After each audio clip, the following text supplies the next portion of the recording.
안녕하세요. 조한결입니다. 오늘은 세 번째 시간입니다. 지난 시간에는 이온화 에너지와 전자친화도에 대해서 공부를 했습니다. 오늘은 먼저 이온화 에너지와 전자친화도의 관계에 대해서 공부하겠습니다. 이온화 에너지와 전자친화도를 보면 서로 역반응의 관계일 수가 있습니다. 물론 1차 이온화 에너지와 1차 전자친화도가 서로 역반응의 관계는 아니죠. 제가 염소라고 하는 원소를 예를 들어서 설명드리겠습니다. 염소 원자에 에너지를 가해서 Cl 플러스 1가가 되고 그러면서 전자가 떨어져서 이것을 우리는 1차 이온화 에너지다라고 이야기합니다. 이온화 에너지 EI고 1차니까 1이라고 이렇게 적었죠. 그리고 이것과 대비가 되어서 이번에는 전자친화도다라고 하면은 염소 기체 원자에 전자를 첨가해서 염소가 마이너스 1가 음이온이 되고 이때 방출되는 에너지, 이것을 우리가 전자친화도라고 합니다.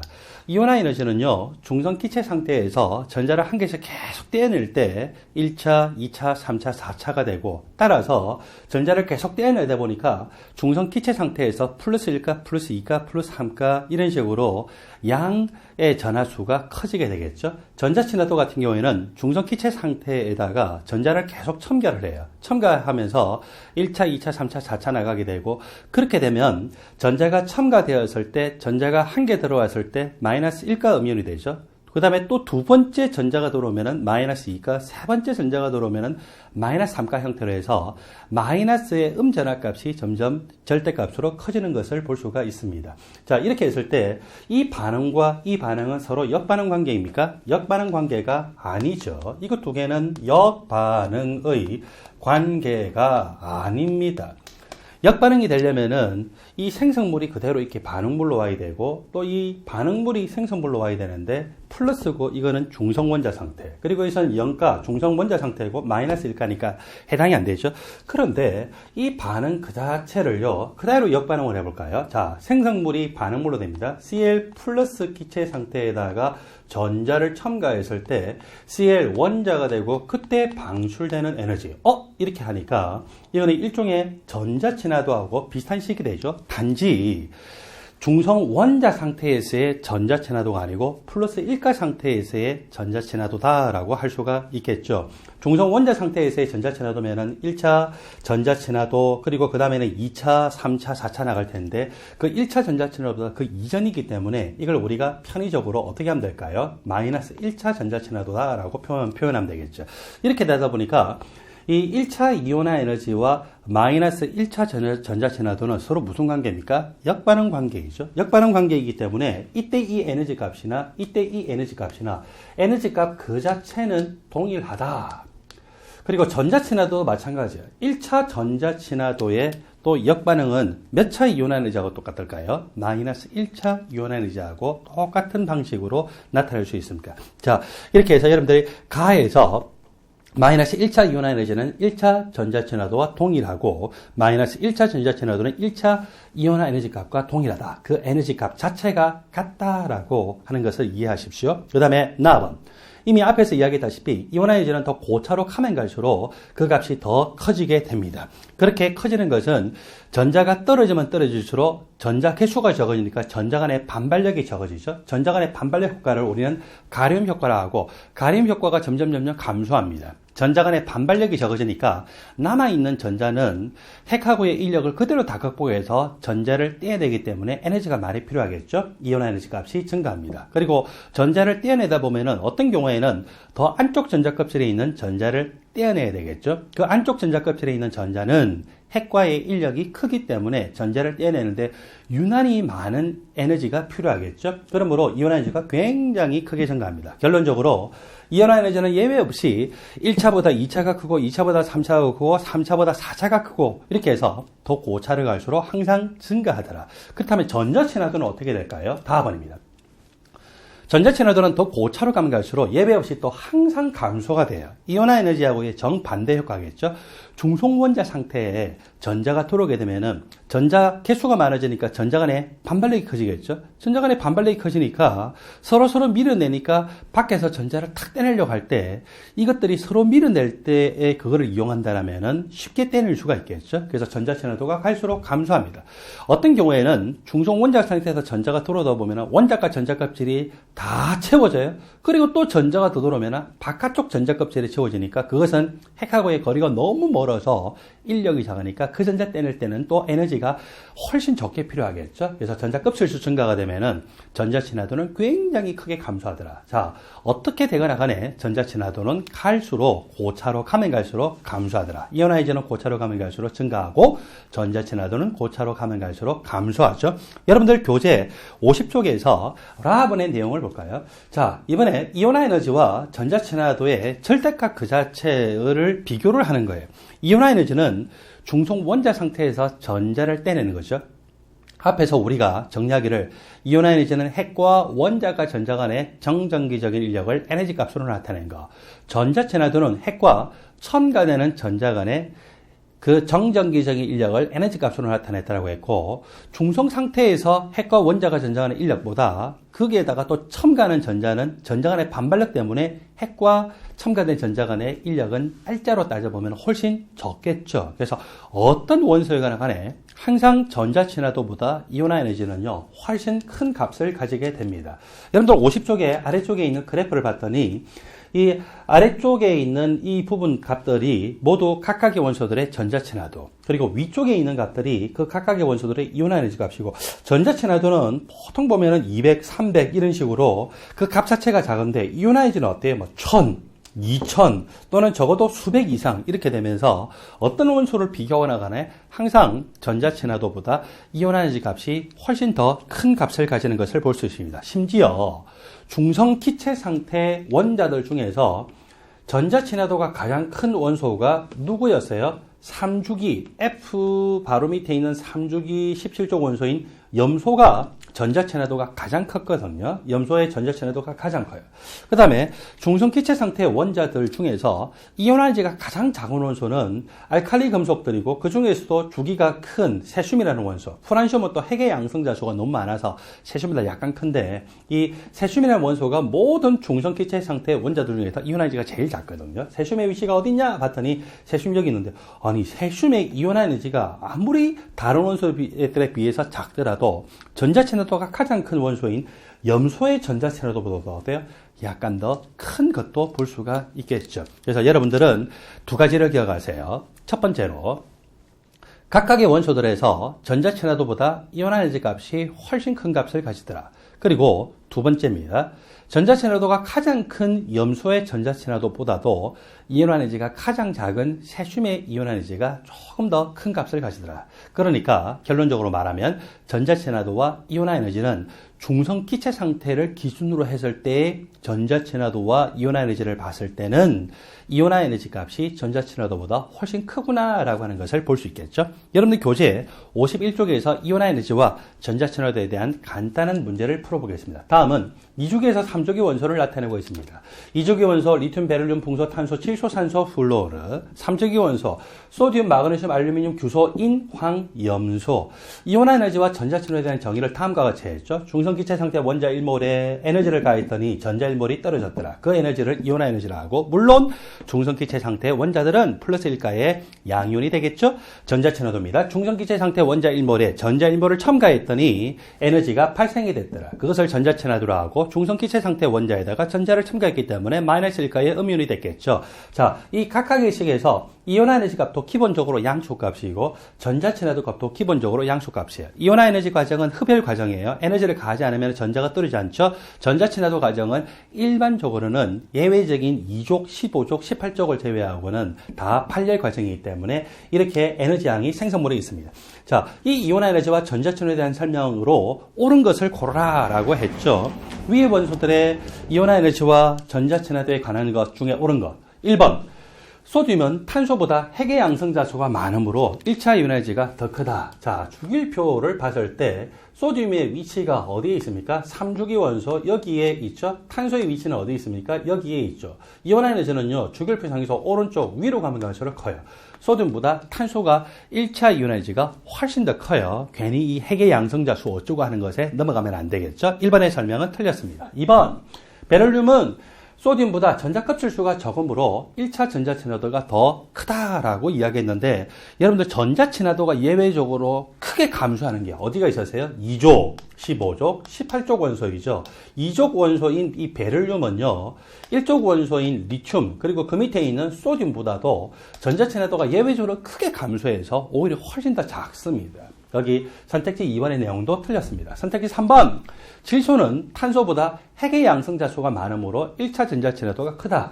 자, 질소와 탄소는요, 같이 2주기 원소이죠. 2주기 원소, 리튬, 베릴륨, 붕소, 탄소, 질소, 산소, 플로르인데, 전자친화도가 예외적으로 어디서 크게 감소하냐면은 2족 원소인 베릴륨에서 뚝 떨어졌어요. 그 다음에 15족 원소인 이 질소에서 예상했던 것보다 크게 감소가 됐죠. 18족 원소인 네온에서는요, 아주 크게 감소하는 것을 볼 수가 있습니다. 그래서 이 질소가 탄소보다 핵의 양성자 수가 많은 건 맞지만, 이 15족 원소이기 때문에 예외적으로 전자친화도가 크게 감소가 됐죠. 15족 원소에서 예외적으로 전자친화도가 감소하는 것은 원래 질소가 EP 오비탈에 전자가 홀 전자 상태로 존재했었는데, 전자친화도 과정은 전자가 한 개가 들어오죠. 들어오면서 전자가 쌍을 이루기 시작하면서 예상보다는 전자 간의 반발력이 크더라. 그 요소 때문에 예외적으로 감소했습니다. 선택지 3번의 내용도 틀렸습니다. 선택지 4번. 산소의 2차 이온화 에너지는 플로르의 2차 이온화 에너지보다 더 크다라고 했어요. 자, 여러분들 1차 이온화 에너지의 예외적으로 경량성에서 벗어나는 것이 몇 쪽이었습니까? 13조, 16조, 그리고 1족 원소에서 예외적으로 감소가 됐죠.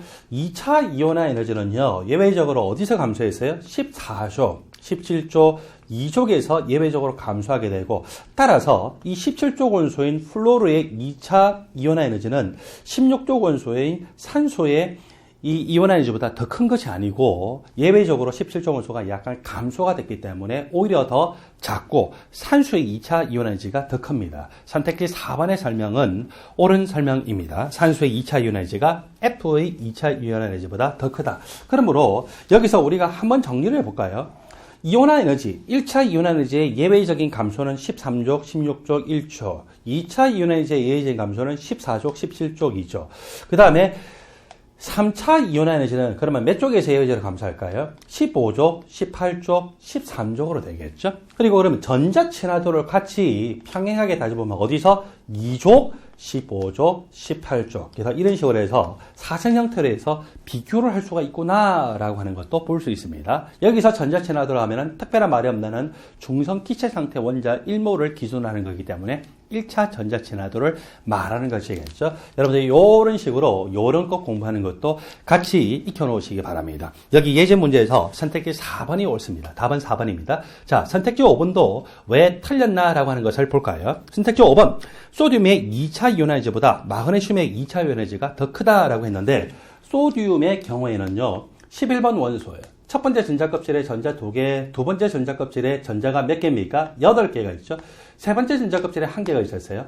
이 첫 번째 전자를 떼내는 1차 이온화제에 비해서 두 번째 전자를 떼내는 2차 이온화제는 전자 껍질이 바뀌었기 때문에 거의 10배 가까이로 굉장히 크죠.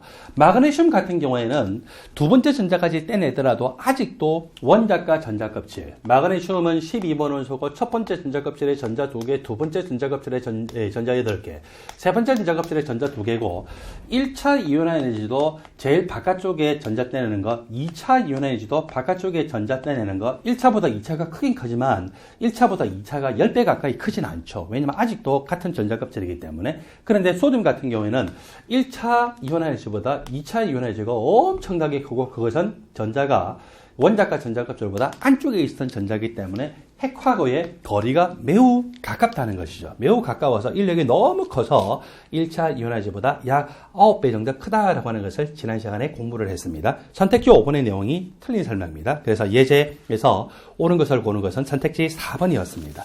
여러분들 교재 52쪽을 보면은 세 번째로 전기염 송도에 대해서 이야기하고 있습니다. 우리가 이 단원에서 이온화 에너지, 전자 친화도, 그리고 세 번째로 전기염 송도에 대해서 공부를 하고 있는 것이죠. 전기염 송도는 화학 결합하는 분자에서 한 원소가 원자과 전자쌍이라고 하면은 공유 전자쌍도 있고 비공유 전자쌍도 있는데, 처음에 폴링이 전기염 송도를 제대로 이렇게 추정을 하면서 집대성을 했을 때는 공유 전자쌍만 이야기를 했는데, 지금은 공유 전자쌍뿐만 아니라 비공유 전자쌍까지 포함하는 원자가 전자쌍으로 확대가 됐어요. 자, 하여튼 이렇게 공유 전자쌍을 자신에게로 끌어당기는 인력의 척도, 원자가 전자쌍을 자신에게로 끌어당기는 인력의 척도. 그러면 인력의 측면에서 보면은 이온화 에너지라고 하는 것은 핵과 자신의 원자가 전자 간의 정전기적 인력을 에너지 값으로 나타낸 것. 전자 친화도는 핵과 첨가되는 전자 간의 정전기적 인력을 에너지 값으로 나타내는 것. 전기염 송도, 일렉트론 네거티비티라고 하기 때문에 EN이라고 이렇게 표현하기도 하고요. 그리고 또 이 로마자로 표현했을 때 치라고 하는 문자를 가지고 표현하게 됩니다. 전기염 송도는 핵과 무슨 전자쌍? 공유 전자쌍 간의 정전기적 인력을 에너지 값으로 나타냈고, 이때 이 공유 전자쌍이라고 하지 않고 더 폭넓게 따져서 원자가 전자쌍이라고 해도 됩니다. 모두 이것은 핵과 전자들 간의 정전기적 인력을 에너지 값으로 나타냈죠. 따라서 이온화 에너지도 주기율표상에서 오른쪽 위로 가면 갈수록 크고, 전자친화도 주기율표상에서 오른쪽 위로 가면 갈수록 크되 3주기 원소가 가장 큽니다. 이 전기염 송도도 핵과 전자 간의 인력이 크기는 주기율표상에서 오른쪽 위로 가면 갈수록 크게 나타나겠죠. 그래서 오른쪽 위로 가면 갈수록 커서, 만일에 18쪽 원소를 제외한다라고 하면은 어디서 전기염 송도가 가장 크게 나타나느냐? 17쪽 원소인 F에서 가장 크게 나타나죠. 18쪽 원소의 이 전기염 송도를 제외하면은 17쪽 원소인 F에서 전기염 송도가 가장 크게 나타나더라 라고 하는 것을 기억하시고, 제가 아까도 이야기했다시피 처음에는 전기염 송도가 공유 전자쌍까지만 생각을 했어요. 그러다 보니까 결합하지 않는 18쪽 원소는 생각하지 않았어요. 지금은 18쪽 원소까지 전기염 송도를 모두 고려한다라고 하는 사항을 여러분들이 기억을 하시기 바랍니다. 같은 주기에서 오른쪽으로 가면 갈수록 핵의 양성자 수가 많아져서 핵의 양전하량이 크니까 핵과 전자 간의 인력의 크기가 크겠죠. 같은 족에서는 위쪽으로 가면 갈수록 원자 번호가 적으면 적을수록 전자 껍질 수가 적어서 핵과 공유 전자쌍 또는 핵과 원자가 전자쌍 간의 거리가 가까워서 인력이 커서 전기염 송도가 크게 나타납니다. 주기율표를 봤을 때 여기 18쪽을 제외하면 F가 전기염 송도가 가장 큰데, 여러분들 이 전기염 송도값 아래쪽의 내용을 볼까요? 자, 폴링의 기준을 보면은 F와 이주기 원소 전체를 전기염 송도의 기준으로 삼았습니다. F를 10으로 놓을 수도 있어요. 근데 F를 4.0으로 놔야 앞쪽에 있는 리튬이라고 하는 원소의 전기염 송도 값이 1.0으로 나타나고, 거기다가 이 이주기 원소들은요, 원자 번호가 한 개씩 증가할 때마다 이 전기염 송도 값이 약 0.5씩 증가돼요. 1.0에서 1.5, 2.0, 2.5, 3.0, 그리고 산소 3.5, 플로르 4.0까지 이런 식으로 증가가 되죠. 그리고 3주기 원소는 2주기 원소보다 전기염 송도가 작겠죠. 리튬 밑에 있는 소듐. 자, 리튬이 이미 1.0이기 때문에 소듐이 그렇다고 해서 0 정도까지 작지는 않겠죠. 약 0.9 정도가 됩니다.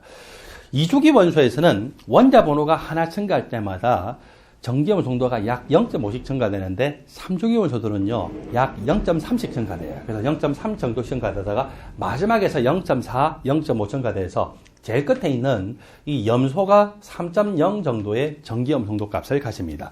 자, 다시 강조합니다.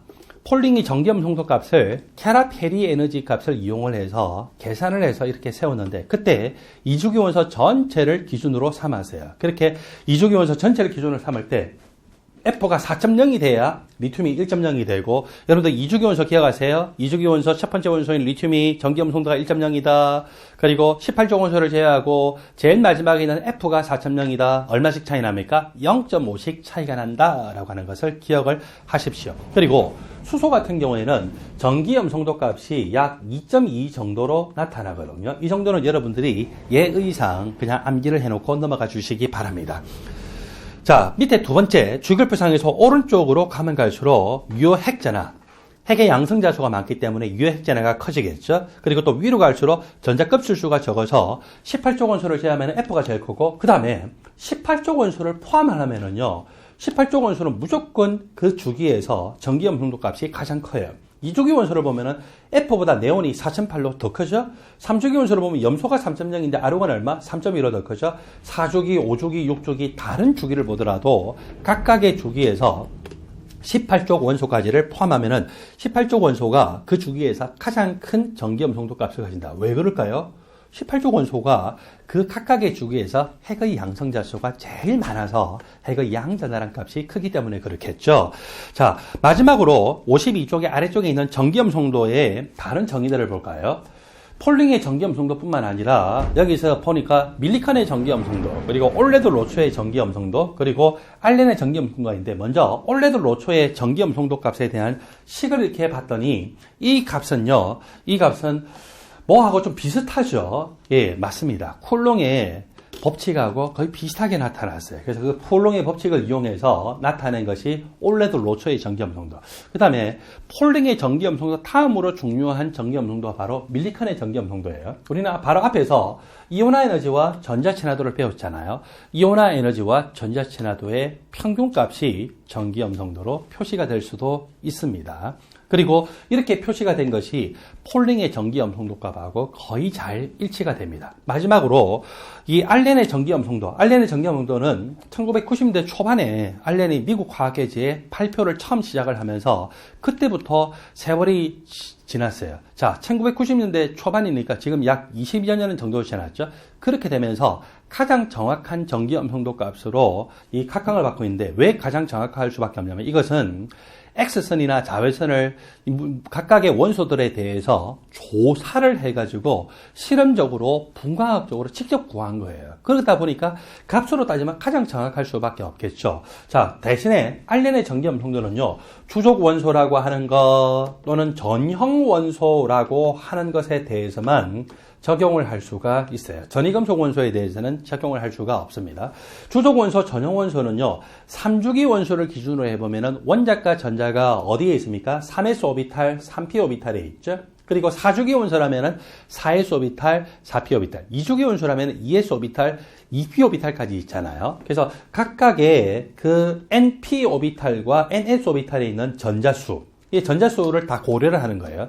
그때 그 전자를 떼낼 때 에너지 값이에요. 이온화 에너지 값. 그래서 그 전자들, ns 오비탈에 있는 전자, np 오비탈에 있는 전자들에 대해서 전자를 떼낼 때 필요한 이온화 에너지 값을 구해가지고 그걸 이제 분광학적으로 구한 거예요. 그렇게 해서 평균을 낸 것이 바로 알렌의 전기염 송도 값이고, 알렌의 전기염 송도 값이 가장 정확하긴 하지만 그래도 이 알렌의 전기염 송도가 바로 위에서 배웠던 폴링의 전기염 송도 값하고 크게 차이가 없어요. 거의 비슷하기 때문에, 또 경량도 비슷하고 전체 값 자체도 거의 비슷하기 때문에 우리는 그냥 폴링의 전기염 송도를 사용을 하고 있습니다. 폴링의 전기염 송도는 일단 심플하고 쉽죠. 2주기 원소 전체가 기준이고, 첫 번째 원소인 리튬이 1.0, 그리고 이 네온을 제외한 마지막 원소는 F가 4.0이고 얼마씩 차이 나더라? 0.5씩 차이 나더라. 그리고 3주기 원소인 염소는 3.0이더라. 그리고 여기 1주기에 있는 수소의 경우에는, 여러분 잘 안 보이죠? 제가 그냥 말로 할게요. 1주기 원소인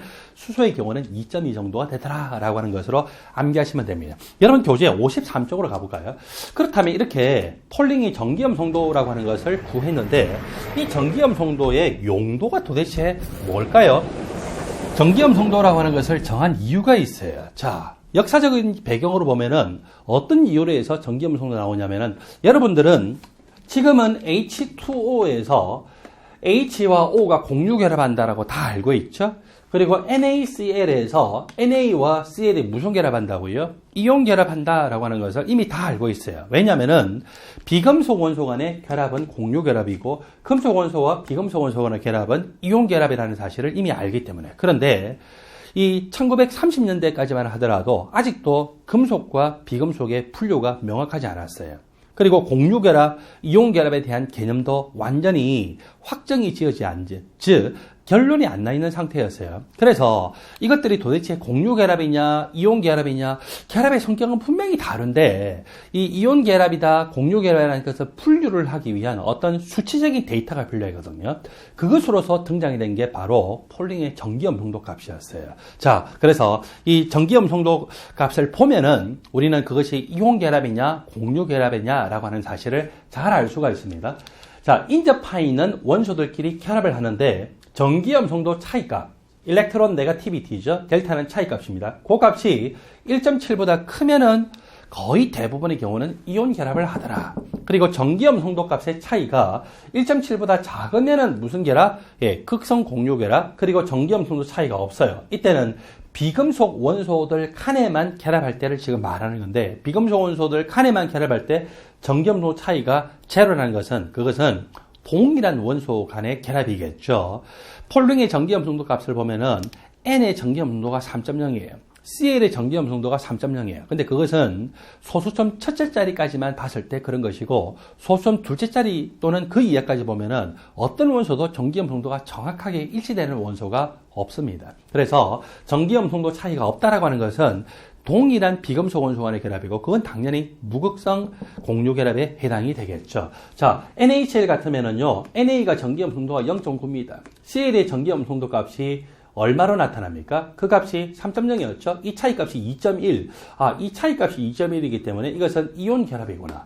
H2에서 O의 전기염 농도가 3.5거든요. H의 전기염 농도가 2.2거든요. 따라서 이 차이 값이 1.3이니까 1.7보다는 작죠? 그래서 1.7보다 작으니까 극성 공유 결합이고, NaCl은 전기염 농도 값이 1.7보다 크기 때문에 무슨 결합? 이온 결합이구나.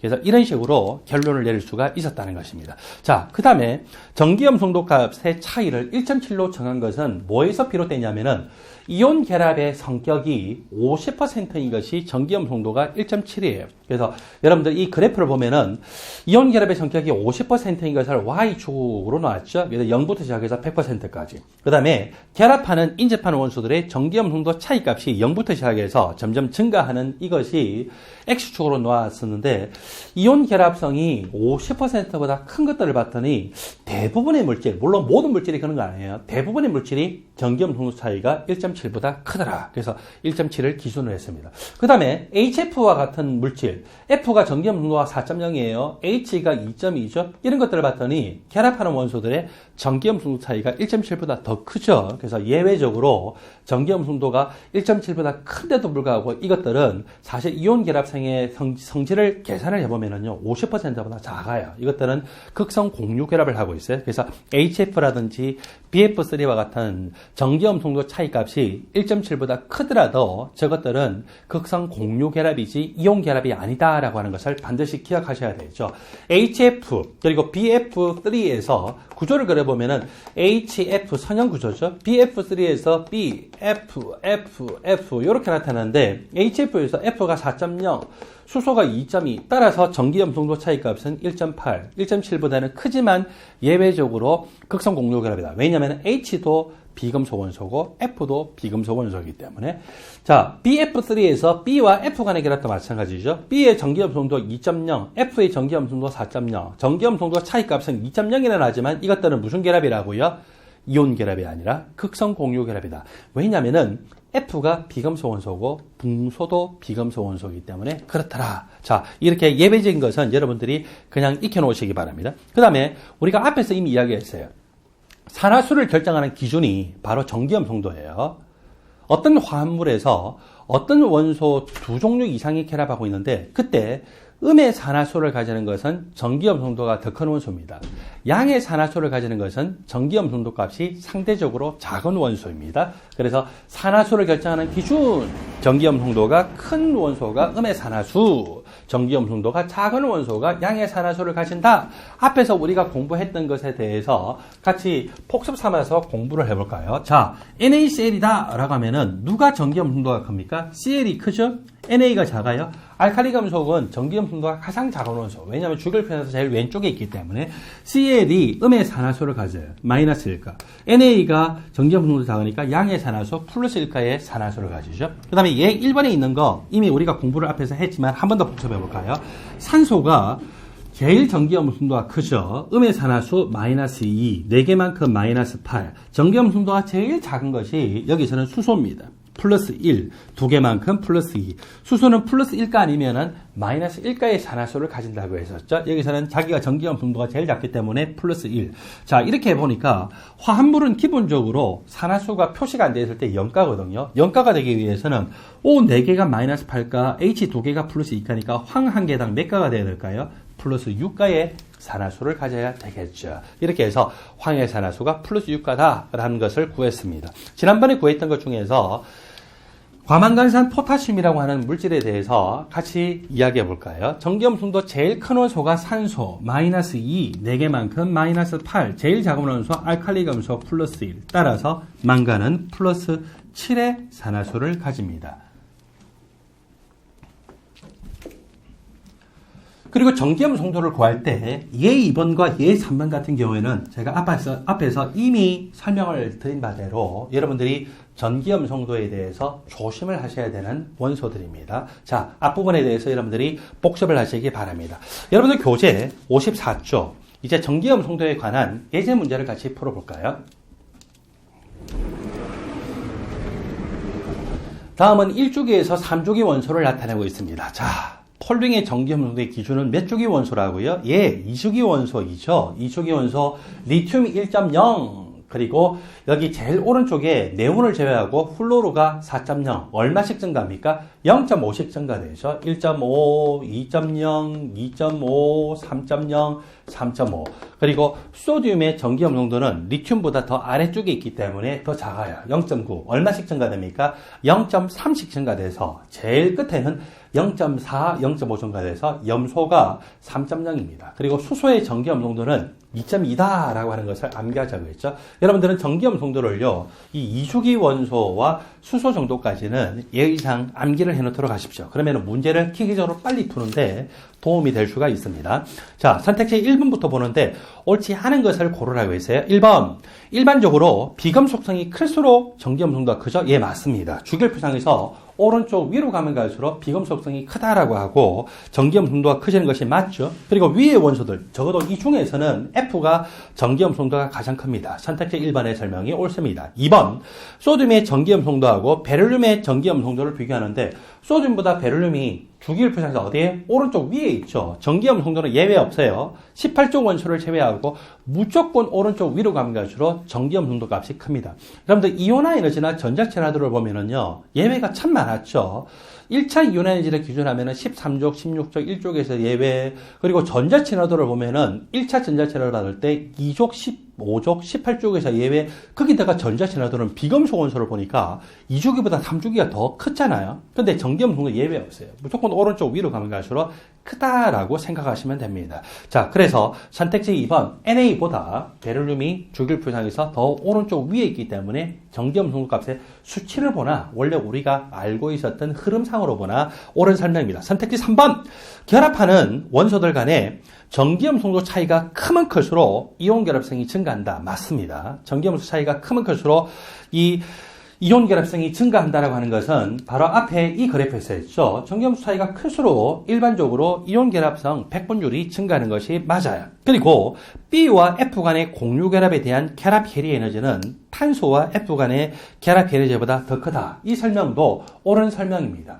자, 원래 폴링의 전기염 성도는 결합 해리 에너지 값을 구했고 결합하는 원소들 간의 이 결합 에너지가 크면 클수록 전기염 도 값이 큰 것으로 원래 나왔었어요. 자, 이 부분에 대해서는 우리가 다음 장에 가서 같이 공부를 하겠지만 먼저 맛을 봤다라고 생각하시면 되겠죠. 그래서 B와 F 간의 전기염 성도 차이가 C와 F 간의 전기염 성도 차이보다 더 크기 때문에 전기염 성도 값이 결합 해리 에너지가 더 크다는 설명이 옳습니다. 그 다음에 선택지 4번. LiF에서 이온 결합성은 100%다. LiF라고 하는 것은 이온 결합을 하고 있는 물질이죠. 아무리 이온 결합을 강하게 한다 할지라도 이온 결합성이 100%는 물질은 세상에 존재하지 않습니다. 그래서 여러분들 앞에 보니까 이렇게 이온 결합을 아무리 강하게 하는 거라도 이온 결합성이 다 몇 %보다 작아요? 100%보다 더 작은 것을 볼 수가 있죠. 53쪽의 이 그래프에서 우리가 이미 알 수 있습니다.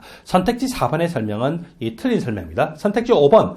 알루미늄보다 전기 음성도 값을 봤을 때 H가 더 크다라고 하는 설명이 옳은 설명입니까? 예, 옳은 설명이죠.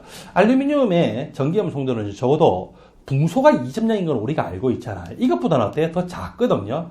근데 붕소보다 수소의 전기 음성도 값이 또 더 커요. 그래서 알루미늄보다 수소의 전기 음성도가 크다라고 하는 것은 저 전기 음성도의 경량을 보면 쉽게 우리가 알 수가 있다는 거죠. 선택지 5번도 옳습니다. 이 예제 문제에서 옳지 않은 것은 선택지 4번입니다. 이제 여러분들 55쪽에 6번째 섹션에 보면은 격자 에너지가 소개되고 있는데 격자 에너지에 대해서 공부하시겠습니다.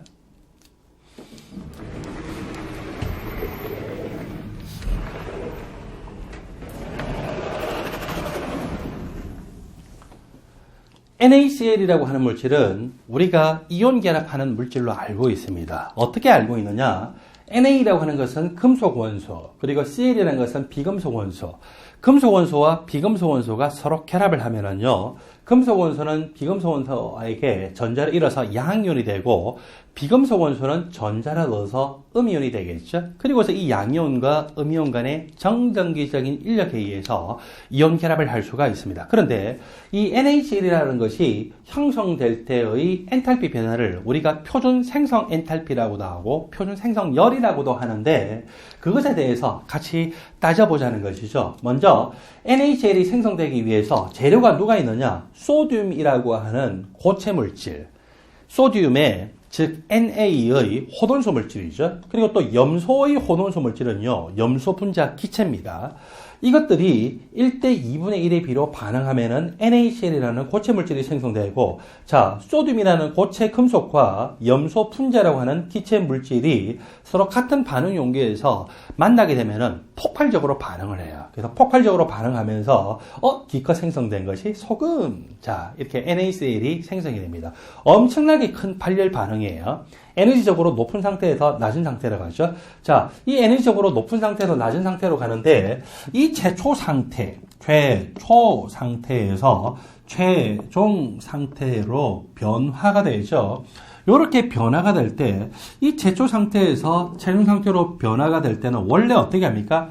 직접적으로 바로 가잖아요. 직접적으로 이 바로 갈 때의 에너지 변화 또는 엔탈피 변화 값을 델타 H6라고 표현합니다. 여기서 대문자 H는요, 엔탈피라고 하는 것을 나타내고 다음 장에 보면은 H가 엔탈피라는 것이 소개됩니다. 그냥 에너지와 비슷한 개념이라고 여러분들 생각하시면 됩니다. 자, 이렇게 변화가 되고 첫 번째 과정에서 바로 가지만 여기서는 우리가 간접적으로 돌아간다고 생각을 하죠. 그래서 이 NA가 먼저 고체 상태에서 기체로 승화가 되고 그 다음 과정에서는 염소 분자가 쪼개져서 염소 원자가 되고 그 다음 과정에서는 NA 기체가 전자가 떨어져서 플러스 1가의 양이온 그리고 전자 그리고 그 다음 과정에서는 염소가 전자를 잡아먹으면서 자기가 염화이온으로 이렇게 변화가 되고 있죠. 여기에서는 Na 기체가 Na 플러스로 이온화가 되기 때문에 Na 기체의 이온화 에너지입니다. 염소 기체가 전자를 잡아먹어서 마이너스 1가가 되기 때문에 이 에너지는 바로 뭘까요? 염소 기체의 전자 친화도에 해당이 되겠죠. 그리고 여기 굉장히 중요한 것이 있는데 Na 기체 플러스 양이온 기체와 Cl 마이너스 음이온 기체가 서로 무한대로 멀리 떨어져 있다가 잠시만 기다려주세요. 무한대로 멀리 떨어져 있다가 이것들이 서로 이온 결합을 하면서 NaCl이라고 하는 고체 물질을 만들면서 방출하는 에너지. 이것을 우리는 뭐라고 하냐면은 격자 에너지다라고 하고 격자 에너지는 이 그림 아래쪽에 설명이 되어 있어요. 자, 격자 에너지. 여러분 각각의 단계에서 볼까요? Na 고체가 Na 기체로 이온화가 되고 있죠. 그런데 죄송합니다. Na 기체로 변화가 되고 있고 이것을 승화라고 하고 몰 승화 엔탈피라고 합니다. 그 다음에 염소 분자가 염소 원자로 쪼개지고 있어요. 이걸 우리가 공유결합하는 분자가 원자 기체 상태로 쪼개질 때의 에너지를 혈압 해리 에너지를 하는데, 여기서는 염소 분자가 몇 몰? 2분의 1몰이기 때문에 혈압 해리 에너지의 2분의 1. 그리고 이것은 NA가 플러스 1가 기체 양이온과 전자로 떨어지기 때문에 이온화 에너지라고 했죠. 이 과정은 염소의 전자체라도, 이 과정은 격자 에너지. 그리고 델타 H6라고 하는 것은요, NaCl이라고 하는 어떤 물질이 그것을 구성하는 원소 Na와 Cl, NA는 표준 상태에서 가장 안정한 호돈소 물질이 고체 물질입니다. Cl은 표준 상태에서 가장 안정한 호돈소 물질이 염소 분자 기체죠. 그러면서 서로 결합했어요. 이때 엔탈피 변화를 우리는 NaCl의 표준 생성 엔탈피, 표준 생성 열이라고 하고, 이 각각의 과정들은요, 우리가 실험적으로 다 구할 수 있어요. 그런데 뭐를 실험적으로 구할 수 없냐면은 격자 에너지라고 하는 것을 실험적으로 구할 수가 없답니다. 그래서 격자 에너지를 실험적으로 구할 수 없는데, 그러면 격자 에너지를 실험적으로 어떤 방식으로 구할 수가 있을까요? 예, 바로 헤스의 법칙이라고 하는 것에 의해서 구할 수가 있는데, 헤스의 법칙이라고 하는 것은 우리가 다음 단원인 연력학에서 배울 거예요. 자, Na 고체와 염소 기체가 바로 NaCl로 갈 때 엔탈피 변화를 델타 H6죠. 돌아갈 때의 엔탈피 변화는 델타 H1 더하기 델타 H2 더하기 델타 H3 더하기 델타 H4 더하기 델타 H5예요. 그래서 보시는 바와 같이 이 값 5개를 더하면은 바로 갈 때의 엔탈피 변화 우리가 실험적으로 알 수 있는데 델타 H6가 되는데, 하나하나는 우리가 모두 다 구할 수가 있어요. 실험적으로 다 구할 수 있는데, 뭐를 실험적으로 구할 수 없냐면은 격자 에너지라고 하는 델타 H5를 실험적으로 구할 수가 없어요. 그래서 제가 왜 이 헤스의 법칙에 대해서 먼저 이야기를 했냐면은, 우리가 지금 여기서 격자 에너지 배울 거거든요. 격자 에너지를 어떻게 구했냐 이거예요. 격자 에너지를 어떻게 구했냐면은 바로 이런 헤스의 법칙에 의해서 구했다라고 하는 것을 여러분들한테 소개하기 위해서 그렇습니다. 한 번 더 이제 복습을 해볼까요? 헤스의 법칙이라는 것은 최초 상태에서 최종 상태로 변화가 될 때 A 코스로 가든지, 안 그러면 돌아가서 B 코스로 가든지 전체 엔탈피 변화량의 합이 같다. 전체 에너지 변화량이 합이 같다. 이것이 바로 헤스의 법칙입니다. 밑에 여기서는 NA 이 고체 그리고 염소 기체가 반응해서 NaCl로 가는데, 바로 갈 때의 엔탈피 변화는 델타 H6. 돌아갈 때의 엔탈피 변화량의 합은 델타 H1, 델타 H2, 델타 H3, 델타 H4, 델타 H5의 합이고, 그렇게 해서 실험적으로 직접 구할 수가 없었던, 뭐를 실험적으로 구할 수 없었던 걸 구한다고요? 예, 델타 H5를 실험적으로 직접 구할 수 없었는데 이렇게 계산을 해서 우리가 쉽게 구할 수가 있다랍니다. 자, 이렇게 해서 우리는 격자 에너지를 실험적으로 이런 식으로 구한다라고 하는 것을 이제 배웠는데, 지금부터 격자 에너지에 대한 본론으로 이야기를 합니다. 격자 에너지라고 하는 것은 기체 상태의 양이온과 기체 상태의 음이온이 서로 무한대로 멀리 떨어져 있다가 이온 결합을 하면서 이온 결정을 형성해요. 이온 결정, 물론 고체죠. 고체 이온 결정을 형성할 때 그때에 방출되는 에너지, 이걸 우리가 격자 에너지라고 합니다. 즉 Na 플러스 기체, Cl 마이너스 기체가 서로 무한대로 멀리 떨어져 있었어요. 물론 양이온끼리도 무한대로 멀리 떨어져 있고, 음이온끼리도 무한대로 멀리 떨어져 있고, 양이온, 음이온도 무한대로 멀리 떨어져 있었어요.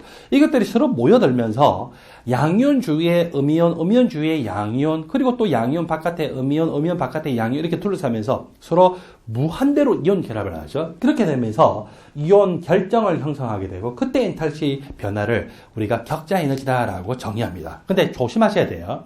여러분들이 지금 학교에서 어떤 일반학 기본서를 가지고서 배우셨는지는 모르겠지만, 기본서마다 격자 에너지에 대한 정의가 달라서요. 그래서 그 부분에 대해서 여러분들이 조심을 하셔야 되는데, 자, 여기서 보통 제일 많이 요즘 적용하는 격자 에너지는 기체 상태의 양이온과 음이온이 이온 결정을 형성할 때 이때 방출되는 에너지를 격자 에너지라고 했죠. 근데 아직도 많은 일반학 기본서에서는요, 이것의 역반응의 과정을 격자 에너지라고 하고 있습니다. 그래서 역반응이니까 바로 뭡니까? NaCl 고체 상태에서 에너지를 가했더니 플러스 양이온과 마이너스 음이온으로 서로 무한대로 떨어질 때, 그러니까 서로 무슨 과정? 역반응의 과정이죠. 그래서 이제 이렇게 해서 요 과정을 격자 에너지라고 했어요. 그러면은 고체 이 이온 결정에서 에너지를 가해서, 즉 격자 에너지를 가해서 양이온, 음이온이 되는데, 그럼 거꾸로 양이온, 음이온이 서로 결합해서 이 이온 결정을 형성할 때 이 에너지를 뭐라고 할까요? 예, 그런 교제에서는 결정화 에너지라고 합니다. 그래서 지금 이것이 교제마다 서로 다르기 때문에 이런 조심하셔야 되는데, 대신에 양이온과 음이온이 결합해서 이온 결정이 될 때 방출되는 에너지를 격자 에너지라고 하든, 또는 거꾸로 이온 결정 상태에서 양이온과 음이온으로 이온화가 되기 위해서 필요한 흡혈되는 에너지를 격자 에너지라든지, 그것들의 뭐는 똑같아? 절대값은 동일합니다.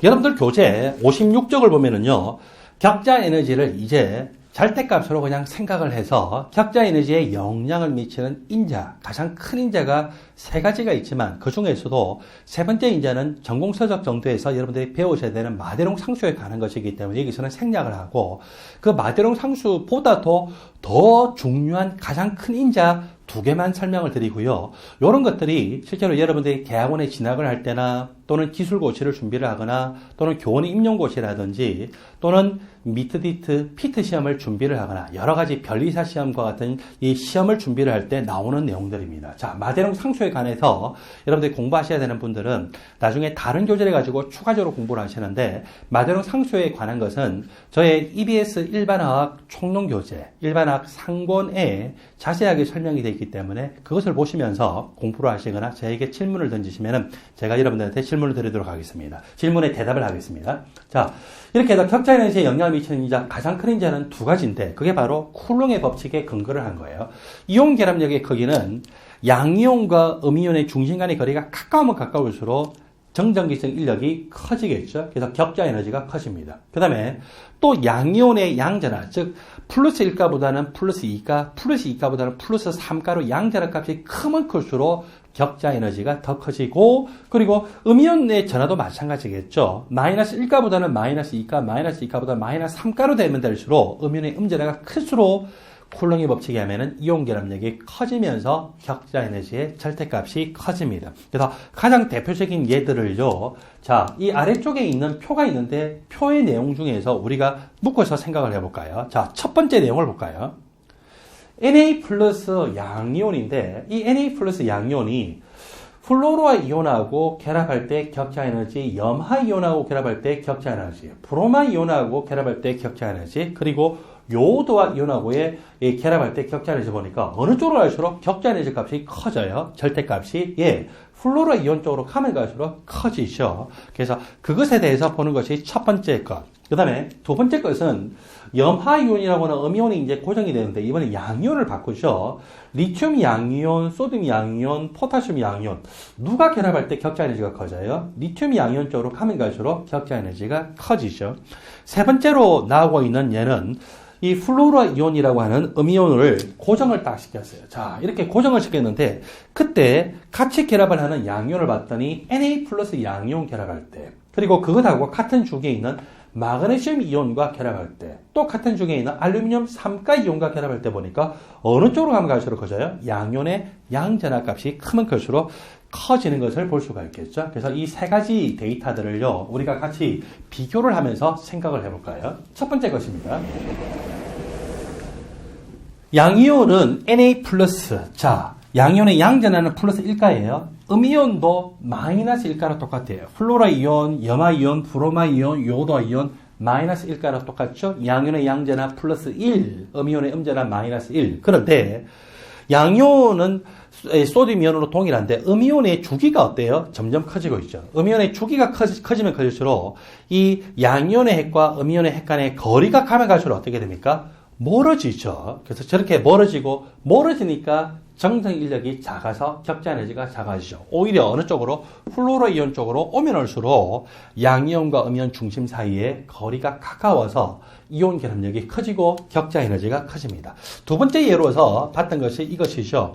염화이온으로 이제 음이온이 똑같아요. 마이너스 1가죠. 그 다음에 양이온도 플러스 1가인 건 똑같지만 이 양이온의 이온 반지를 보면은 리튬 이온보다는 Na 플러스가 주기가 커서 더 크고 또 Na 플러스보다는 K 플러스가 주기가 커서 이온 반지름이 더 크죠. 따라서 양이온의 중심과 음이온의 중심 사이의 거리는 가면 갈수록 이쪽 오른쪽으로 갈수록 커지니까 거리가 멀어지죠. 거리가 멀어지면 이온 결합력이 작아서 격자 에너지가 작습니다. 즉 반대로 하면은 왼쪽으로 오면 올수록 양이온도 플러스 1가, 음이온도 마이너스 1가는 똑같지만 양이온의 반지름이 작아서 양이온의 핵의 중심과 음이온의 중심 간의 거리가 가까워서 격자 에너지가 커지더라. 세 번째 예입니다.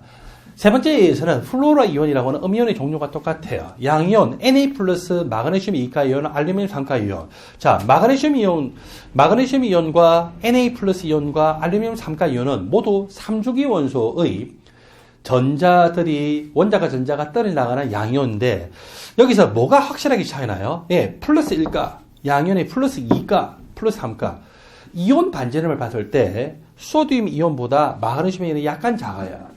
또 마그네슘 이온보다 알루미늄 3가 이온이 등전자 이온의 그 내용을 보면 또 약간 작죠. 근데 양이온의 양전하가 확실하게 플러스 2가로 커지고 또 확실하게 플러스 3가로 커지니까 격자 에너지가 920에서 거의 3000 또 920보다 훨씬 큰 5000으로 확실하게 커지죠. 그래서 저렇게 반지름 효과도 격자 에너지에 크게 영향을 미치지만 무엇보다도 양이온의 양전하가 플러스 1가, 플러스 2가, 플러스 3가로 커지면은 굉장히 격자 에너지가 커지는구나. 그 다음에 음전하도 마찬가지예요. 마이너스 1가보다 마이너스 2가 또는 마이너스 3가로 되면은 격자 에너지의 절대값이 훨씬 더 커지는 것을 볼 수가 있습니다. 여러분들 교재 57쪽을 보면은 이것에 대해서 연습하는 예제 문제가 나와 있습니다. 예제. 그러면 2주기에서 4주기의 알칼리 금속 A, B, C가 있어요. 자, 2주기에서 4주기의 알칼리 금속이니까 리튬, 소듐, 포타슘인데 A, B, C가 누군지는 몰라요. 어떻게 매치가 되는지를 우리가 찾아야 되겠죠. 또 할로겐 원소 XYZ인데 이것도 2주기에서 4주기거든요. 2주기 4주기니까 F, Cl, Br로 볼 수가 있겠죠. 알칼리 금속이니까 이것들이 모두 플러스 1가의 양이온입니다. 할로겐 원소니까 음이온일 때 모두 마이너스 1가의 음이온이죠. 그래서 양이온의 양전하가 플러스 1가, 음이온의 음전하가 마이너스 1가라는 건 똑같아요. 그러면은 격자 에너지는 뭐에 따라 영향을 받을까요? 예, 우리가 바로 앞에서 연습했던 대로 양이온의 반지름이 작으면 작을수록, 음이온의 반지름이 작으면 작을수록 양이온의 중심과 음이온의 중심, 즉 양이온의 핵과 음이온의 핵 간의 거리가 가까워서 이온 결합력이 커지고 격자 에너지가 커질 것이다 라고 예측을 할 수가 있습니다. 자, 첫 번째 것을 볼까요? 할로겐 원소 X인데 이 X가 누군지 아직 알아요? 몰라요? 예, 모르죠. 모르지만 적어도 이렇게 둥근 형태, 원 형태, 삼각형, 네모 형태에서 각각 이 할로겐 원소 X가 F든 염소든 브롬이든 간에 알칼리 금속의 양이온 결합했는데 어느 쪽으로 가면 갈수록 격자 에너지, 우리 이제 절대값 봅시다. 자, 이거는 마이너스 값으로 했지만 절대값으로 따지면은 누구 쪽으로 갈수록 커요? 이 위쪽으로 갈수록 크죠. 그러면은 알칼리 금속의 양이온 중에서 반지름이 작으면 작을수록 격자 에너지가 더 작아지기 때문에 이것이 바로 작으면 작을수록 격자 에너지의 절대값이 커지기 때문에 이것이 리튬 양이온이 결합했겠구나. 그 다음에 이것이 어때요? 그거보다 주기가 더 큰 Na 플러스, 이것이 주기가 더 큰 포타슘. 그래서 리튬 양이온이 가장 반지름이 작기 때문에 똑같은 할로겐 원소의 음이온과 결합하더라도 격자 에너지가 가장 크겠구나. 그럼 이번에는 할로겐 원소가 뭔지를 찾아야 되겠죠? 자, 이것들은 둥근 형태로 표시된, 원 형태로 표시된 것은 모두 리튬 양이온이 할로겐 원소와 결합하고 있는데 어디로 가면 갈수록 이것의 격자 에너지가 커지냐면은 Z보다는 Y, Y보다는 X로 가면 갈수록 격자 에너지가 커져요. 그때 할로겐 원소의 음이온의 반지름이 작을수록 격자 에너지가 커지니까 이것이 X가 바로 F라는 원소, Y가 뭡니까? 바로 Cl-라는 원소, Z가 브로마 이온이구나. 플로라 이온, 염화 이온, 브로마 이온이구나 라고 하는 것을 볼 수가 있겠죠. 그래서 결국 우리는 매치를 시켜봤더니 여기 둥근 것이 A, 그리고 세모난 것이 B, 네모난 것이 C. A가 바로 뭐라고요? 리튬. B라고 하는 것이 소듐이고, 그리고 C, 네모난 것이 포타슘이구나. 그리고 XYZ를 봤더니 X라고 하는 것이 F이고 Y라고 하는 것이 Cl이고 Z라는 것이 브롬이구나 라고 하는 사실을 발견하게 됐습니다. 이 내용을 바탕으로 이에 대한 대한 설명으로 옳은 것만은 보기에서 있는 대로 고른 것을 AX 고체의 격자 에너지는 어떻게 표현되어 있습니까? AX 고체의 격자 에너지는 자 여러분들 기억을 보세요. A 고체와 2분의 1 X2가 반응을 해서 AX 고체가 생성되는 거다라고 했는데 격자 에너지는 이게 아니에요. 격자 에너지, AX의 격자 에너지는 A 플러스 기체와 X 마이너스 기체가 서로 무한대로 멀리 떨어져 있다가 이온 결합을 하면서 이런 식으로 이온 결정을 형성했을 때의 엔탈피 변화이죠. 그래서 이거는 AX 기체의 격자 에너지가 아니고 바로 AX 고체를 구성하는 원소인 A와 X의 호돈소 물질 상태에서 가장 안정한 물질로부터 만들어질 때 엔탈피 변화이기 때문에 이것을 표준 생성 엔탈피라고 합니다. 표준 생성 엔탈피라고 표현하고 이걸 우리가 심볼로 표현할 때는요. 델타 H 생성하면 F 표준 이렇게 표시를 합니다. 격자 에너지는요. 바로 기체 상태의 양이온과 음이온으로부터 이온 결정을 형성될 때 에너지입니다. 기억의 설명은 틀렸습니다. 그 다음에 니은 C라고 하는 것을 봤더니 C라고 하는 것은 어떤 원소에 해당이 됐던가요? C가 포타슘이었죠. 그래서 니은의 설명은 옳은 설명인 것을 볼 수가 있습니다. 그 다음에 디귿 격자 에너지의 절대값은 어느 쪽이 더 클까라고 하는 것이고 NAF 그리고 또 누가 나옵니까? LICL 이렇게 나오죠. NAF와 LICL에서 격자 에너지가 누가 더 클 건데 이거는 여러분들이 매치를 시켜봐야 돼요. 자, 그림적으로 매치를 딱 시켜봤더니 이 첫 번째 있는 이 데이터가 LIF죠. 그래서 이것은 LIF 그리고 이것은 NAF 그리고 이것은 KF에 해당됩니다. 이것이 LICL이죠. 그리고 여기가 NaCl이고 KCl 그리고 이것이 LIBr이고 그리고 NaBr 그리고 KBr입니다. 지금 비교하고 있는 것은 LIF하고 누구를 비교하고 있다고요? NaCl을 비교하고 있는 것이 맞습니까? NAF와 죄송합니다. 비교하고 있는 것은 NAF와 LICL이기 때문에 LICL은 여기죠. 누가 격자 에너지의 절대값이 더 큽니까? 예, NAF 쪽이 더 크죠. 티귿의 설명까지 옳습니다. 이 예제에서는 기억이 틀리고 니은과 티귿이 옳기 때문에 답은 5번입니다. 잠시 후에 섹션 7번 일족 알칼리 금속부터 계속 설명하겠습니다.